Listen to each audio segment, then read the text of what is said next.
If you're from Sumner County and love studying about history, I have some great news for you. There's a new book currently on the market that you should definitely consider checking out. Judith Morgan is originally from Sumner County. She loves to study the history of where she's from.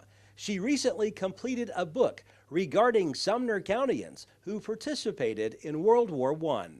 Let's talk about how you became an author in the first place. Oh, that was an interesting story. I found a love letter in an old book that I had had for a long time that I'd gotten from a house that had been torn down. It was an old mansion. When I found the letter many years later, it was a mystery. Who were these two people? That led me to write the first book I wrote, which was the story of the Trousdale and Allen families of Gallatin. That led me into the second book because there was a family named Berry that was intermarried into those two families 3 different ways.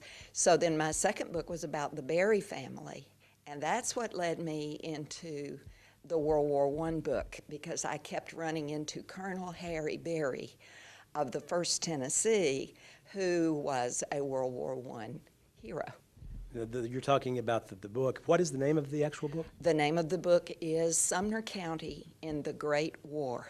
Let us remember. And so basically, in a nutshell, what is it about? It is about the experience of the men. I did focus on the men. If we had nurses, for example, I could not find any evidence of that. So I focused on the men, and particularly the men who were wounded or were killed in battle. I wanted to tell their story because after 100 years, this year, April 1917, is the 100th anniversary of the United States getting into World War I. Well, it's a story that has been forgotten. We've had so many wars since then. It was a good opportunity to remember the sacrifice that these men gave. So I focused on Sumner County men, what they went through, the experience of the families, what it was like to live in Sumner County at the time, all of the different factors that went into that period of time. As far as the actual research, how long did it take you to research what you were able to apply to the book? The intense research on just the Sumner County section was about a year, but I had already written 2 chapters in each of my earlier books about the World War I period, what we did in Sumner County on the home front, and a lot of the things that happened. So I would say overall it was about a year and a half of research and then writing, of course. Some of the more interesting stories or facts maybe that you found out after you did the research, what would you say some of those interesting facts were? One of the things that I have learned through all 3 of the books that I have written is how often what I call big H history and small h history intersect. Big H history is the event that you hear about on the news.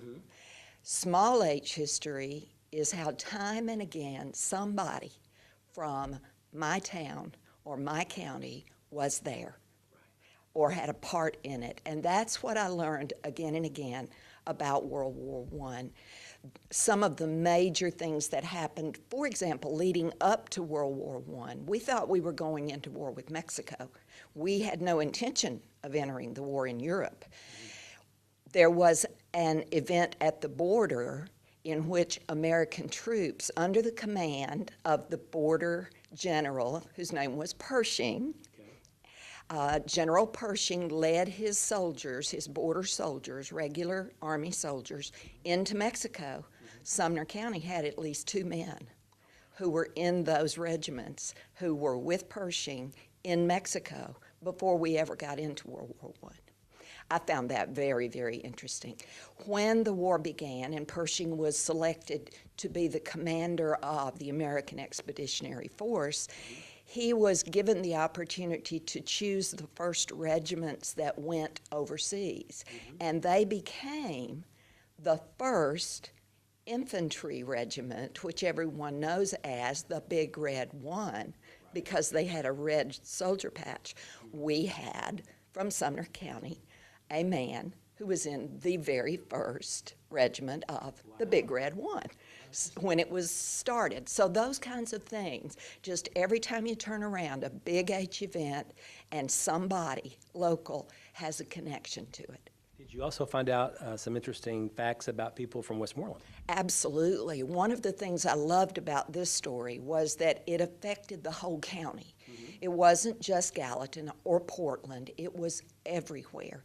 And for some reason, when the draft was instituted, a lot of the men from the northern part of the county wound up getting drafted. And among those were a number of men from Westmoreland, Portland, Fountainhead, Oak Grove, that whole area. A couple of stories from Westmoreland. One was a young teacher from Westmoreland who was in charge of the Garrett's Creek Elementary School. His name was Knox Doss. He was drafted. He had just gotten married. He went over. He was in the engineers of the 30th Division. He came back, went back to teaching, and never let his schools forget the war. Every Armistice Day, which we now call Veterans Day, he would celebrate it. He later became superintendent of schools of Sumner County. There's a school named for him. So he carried on that. The motto after World War I was, "Lest we forget."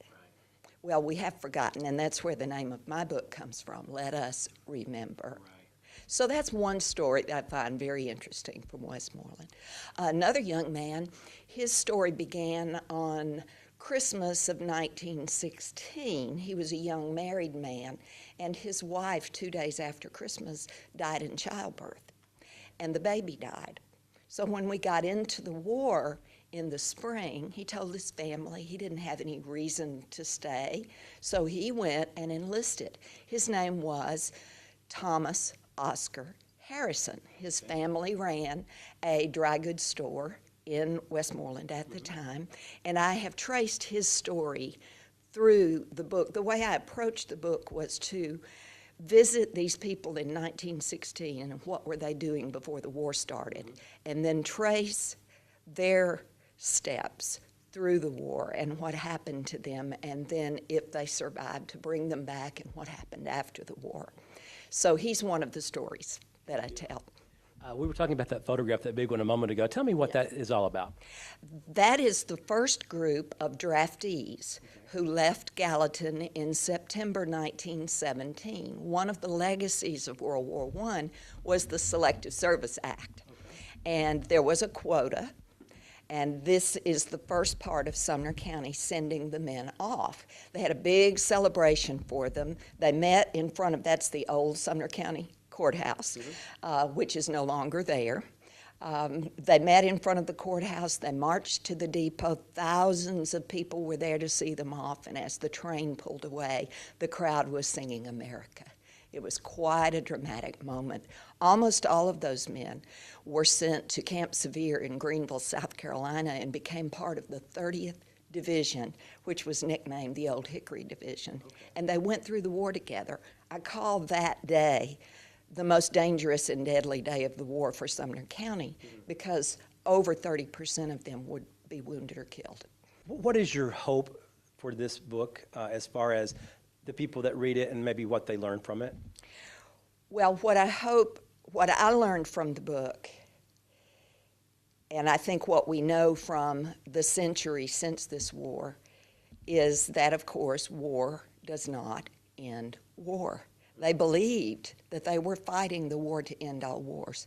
And the letters that would be sent to the mothers, the families, when they would lose someone, to comfort them, to think that at least he died in the effort, there'll never have to be another war like this. And to see the futility of that kind of thinking, to remember the sacrifices that they made. And we were fortunate enough, the book is published by the Sumner County Historical Society, and all of the proceeds from the books we sell are going to the efforts of the Historical Society. But we were fortunate to be able to provide class sets of this book to each of the high schools in Sumner County. So our real hope is they will become an instructional tool that the teachers can use to deal with the African American experience of World War I. It was a time of segregation. To deal with the draft, to deal with the events since that time, the Great Flu epidemic. We had more people die of the flu in the month of October 1918 than died from Sumner County, I'm talking about, in the war. So it was a horrible time. All of those great events that we have forgotten, to remember the past and learn the lessons of the past. That's what's really important. If you would like to purchase Morgan's book, the cost is $25. You can pick up a copy at the Sumner County Archives Building. That address is 365 Belvedere Drive North in Gallatin. Reporting from Sumner County, Barry Hyatt, NCTV.